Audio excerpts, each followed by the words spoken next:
Greetings. My name is Decory Smith. This is my lecture for my hypothetical class will be the history of American hip hop since 1907 from a Christian perspective. The title of my lecture is the historical roots of hip hop. What are the historical roots of hip hop? Hip hop emerged directly out of living conditions in America's inner cities in the 1970s, particularly the South Bronx region of New York City, as a largely white middle class population left urban areas for the suburbs in the 1950s and 1960s.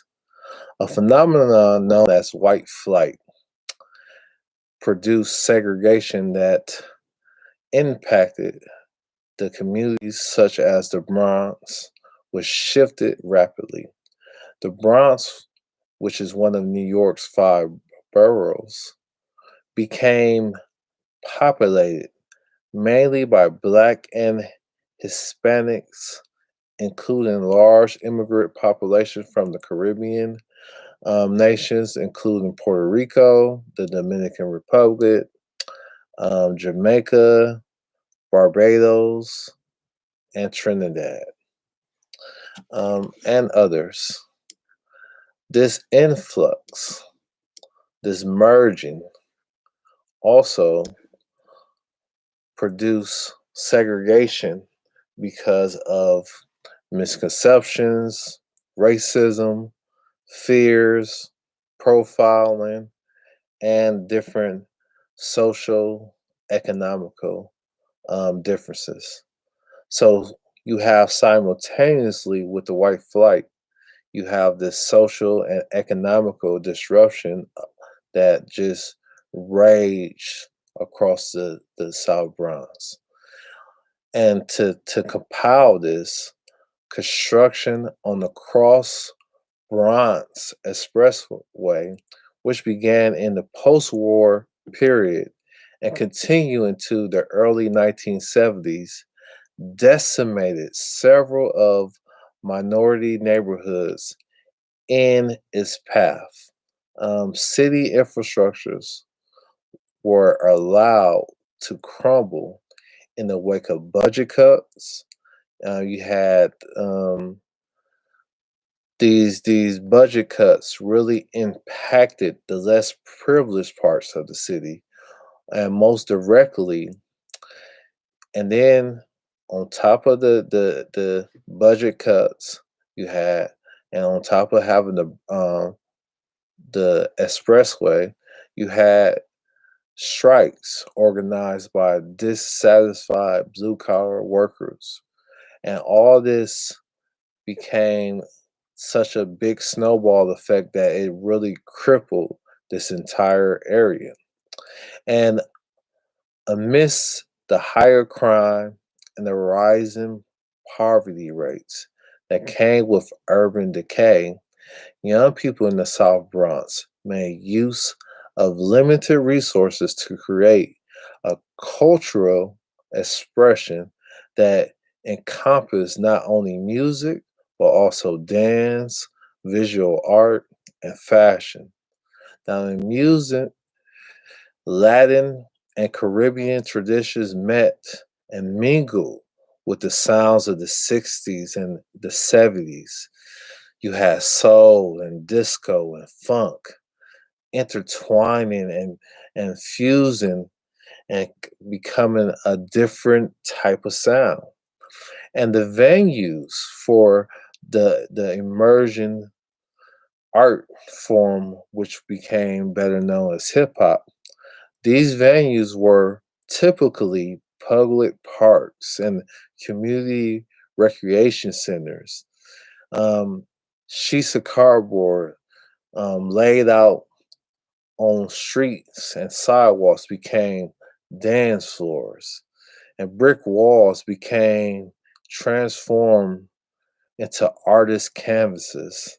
Turntables became laboratories for musical um, experiments as old sounds were remixed in new ways. The spirit of invention was particularly vibrant against a backdrop of empty lots, boarded up windows, and burnt out buildings.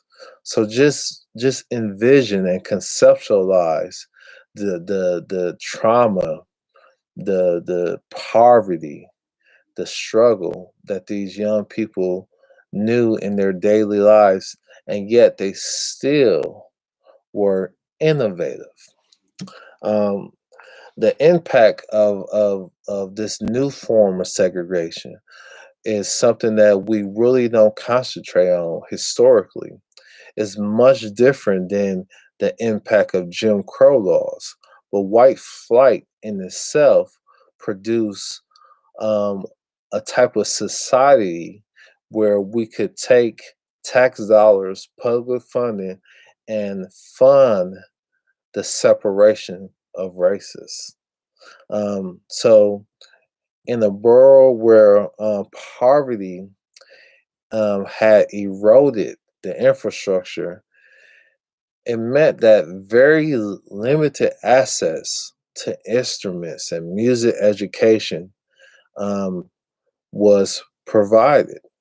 Young music makers created with what they could find. DJs assembled their own sound systems and built extensive record collections by searching secondhand stores, mom and pop shops, and they would explore or dig in the crates and find old soul and funk and rock and roll albums. And they used their collections to provide entertainment within their communities.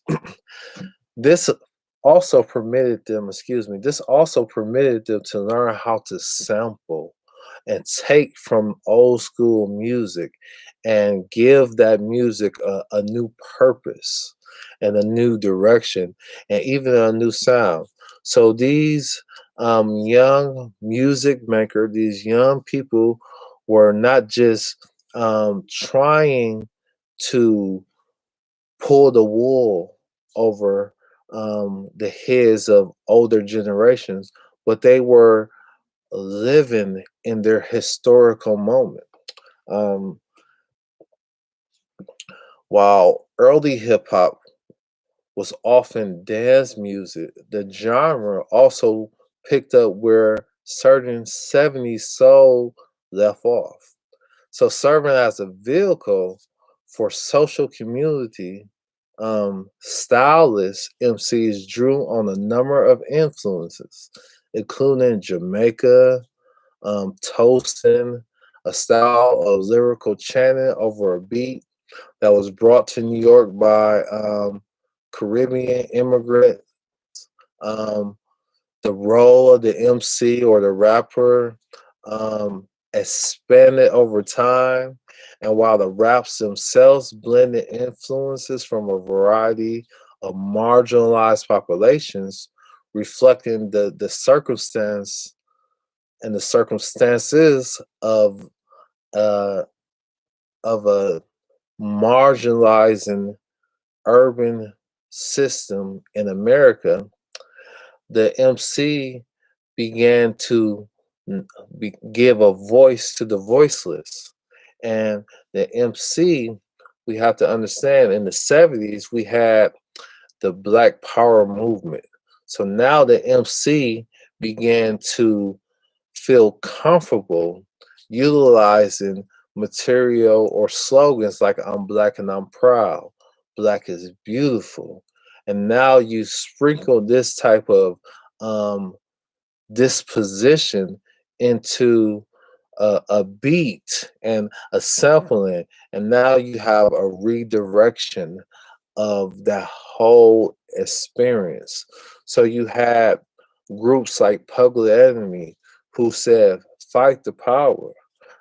You had other early pioneer MCs such as the Cold Hurt. You also had other um, rappers who just influenced and started to take what became a fad or what they believed to be a fad and influenced it and puffed it up and deposit information into it. And now you can start to see the literal historical content that hip hop has had. Hip hop has impacted our whole globe, and it finds its origins in America.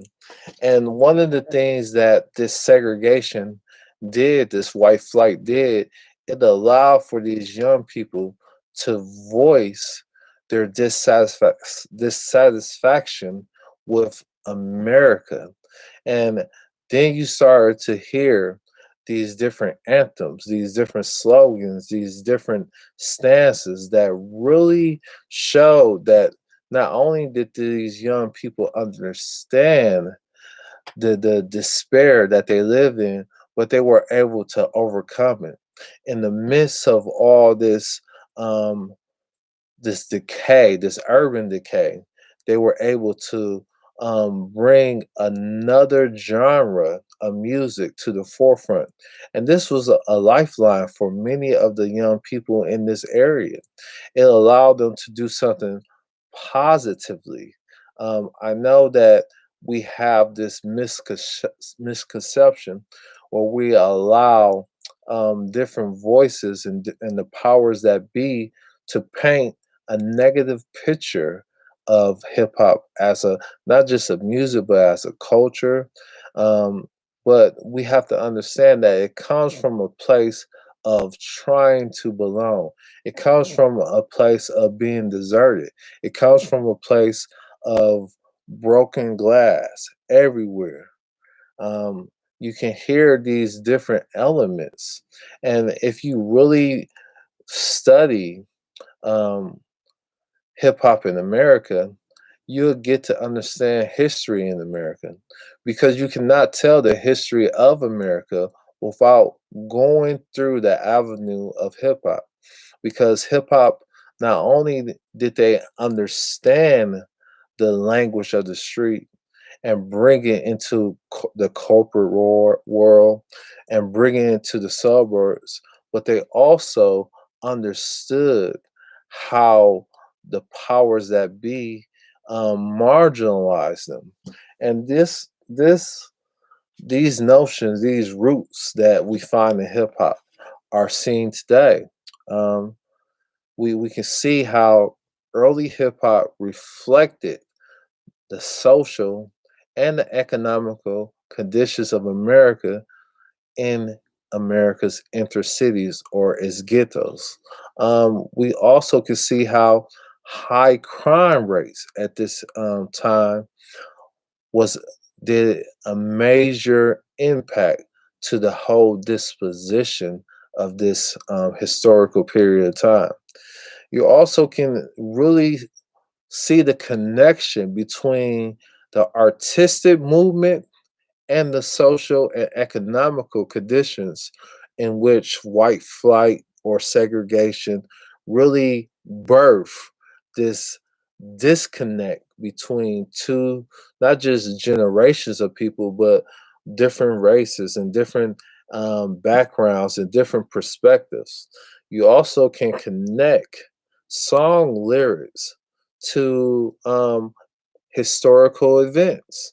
When something happened that really rocked and impacted the African American community, you can find historically songs that reflected this type of notion.